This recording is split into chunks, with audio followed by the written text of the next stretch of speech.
friends, for this center, your directions are to 1, read the sentences, 2, drag and drop the correct picture to color, and then 3, of course, as always, have fun. So let's look at the first one together. I'm going to click to the next slide.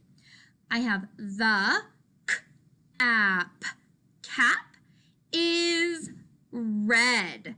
The cap is red. So I'm going to choose the red cap and drop it over to the cap. Now let's look at the next one. The boat.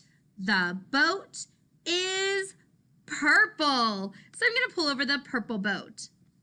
Now, friends, if you're having trouble looking for a word, we have some clues. We have a cap. We see cap, or boat, boat. So use your beginning sound clues to help you. And then also this is the color word review. So again, the cap is red, and I pulled over the red cap. The boat is purple, and I pulled over the purple boat.